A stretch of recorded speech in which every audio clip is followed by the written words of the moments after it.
Police అధికారులు ఎంత తెలివి తక్కువ ప్రవర్తిస్తున్నారంటే వాళ్ళు వైసీపీకి అనుకూలంగా ప్రవర్తిస్తారు. నేను అనుకోను. వాళ్ళు నేరాలు పాల్పడుతున్నారు, రాజ్యాంగాన్ని ఉల్లంఘిస్తున్నారు, చట్టాలను ఉల్లంఘిస్తున్నారు, ప్రజల హక్కులను కాలరాస్తున్నారు.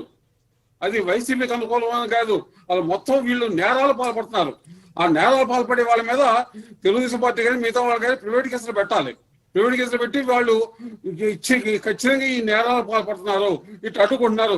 అది అప్పుడు ఎప్పుడో ఫిబ్రవరిలో జరిగిన దానికి ఇప్పుడు రాజకీయం చేద్దామన్న గాడి ఇవ్వడం నాకు తెలియదు. కానీ రాజకీయం చేస్తున్నది వీళ్ళ అనుమతి కావాలా? రాజకీయాలకి రాజకీయ పార్టీలు కూడా చేస్తారా? ఏంటిది? ఆ పోలీసు వ్యవస్థ మొత్తం నేరమయమైపోయింది. వాళ్ళు నేరస్తులు వేరుగా పోలీసులు వేరుగా లేరు. పోలీసులు నేరాలు చేస్తారు. పోలీసులు నేరాలు చేస్తుంటే ఏం చేయాలి అనేది ఏకైక సమస్య, మన రాష్ట్రం ఎదుర్కొంటున్న సమస్య. దేశం మొత్తం మీద ఎక్కడ లేదు ఈ పరిస్థితి. దేశం మొత్తం మీద అసలు అదే మన రాష్ట్రంలో ఉన్న పరిస్థితి దేశం మొత్తం మీద ఎక్కడ ఊహించని పరిస్థితి. ఇక్కడ వీళ్ళంతా వీళ్ళు ఊహించుకున్నారు. ప్రతి ఒక్కళ్ళు కూడా, ప్రతి అధికారి ఊహించుకోవటమే.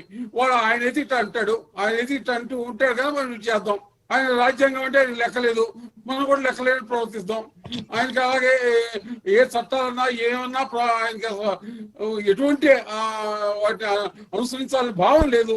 అందువల్ల మనం కూడా వాటిని వ్యతిరేకిద్దాం, వాటికి వ్యతిరేకంగా ప్రవర్తిద్దాం అనే భావనే తప్ప ఆయన పేపర్ చదవడం, ఈనాడు జ్యోతి అసలు ఈ పేపర్లో ఏమీ చదవడు, సాక్షులకి చూసి ఆలోచిస్తాడు, టీవీలు చూడడం, ఎవరిని మనుషులు కలవడం.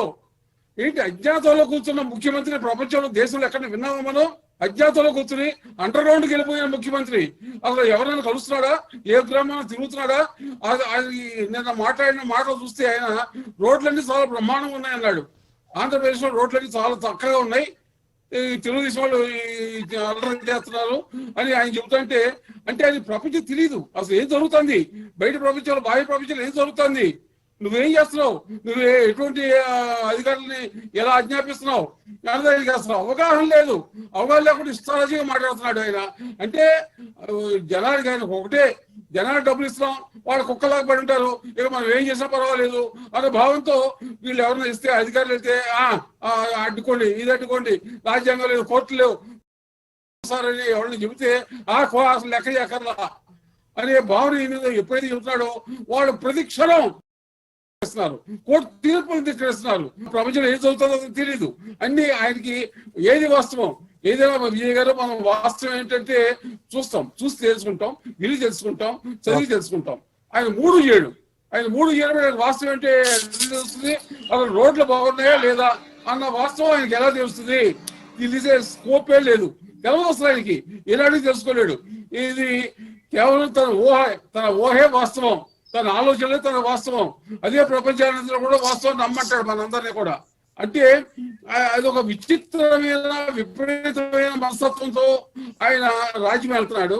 ఇక్కడ అధికారులు ఉన్నాడు. అధికారులు ఉండేసరికి ఇప్పుడు మీరు నేను ఎంత ఒత్తుకుంటున్నామో అక్కడ వాళ్ళ పార్టీ వాళ్ళు కూడా అంత ఒత్తుకుంటున్నారు. ఏంటి ఏమైంది దీనికి? ఏ విషయం పట్టించుకోడు, అసలు ఏ విషయం గురించి అది ఒక మనసు పెట్టడం అనుకుంటారు. ఆయన మనసు పెట్టేది ఒకటి, ప్రజలకు డబ్బులు పడేస్తున్నాం, డబ్బులు పడితే కుక్కల్లో మన వెనకాల పడి వస్తున్నారు, మనకి ఎన్నుకుంటున్నారు, మన ఓట్లు వేస్తున్నారు, ఇంకేం కావాలి మీకు? మిమ్మల్ని అందరినీ గెలిపిస్తున్నా కదా, ఇంకేం కావాలి అని భావనే తప్ప ఆయన కదా ప్రజలకి ఏం కావాలి, వాళ్ళ సమాజ అవసరాలు ఏంటి, ఏం చేయాలి, మనం ఏం చేయకూడదు అన్న ఆలోచనే లేదు అతనికి. ప్రపంచంలో వాస్తవం ఏది వాస్తవం? కంటి కనబడేది కాదు, మనం వినేది కాదు, చూసేది కాదు. అది వాస్తవం ఏంటంటే తన ఆలోచనలే తనకు వాస్తవం. తన ఆలోచనలు ఎలా ఉంటాయి? చాలా వేరుతనంగా ఉంటాయి. ఇష్టారాజిగా ఆలోచిస్తుంటాడు, రకరకాల ఆలోచనలు వచ్చి ఆయన అసలు ఏం చేస్తున్నాడు ఇంటికాడ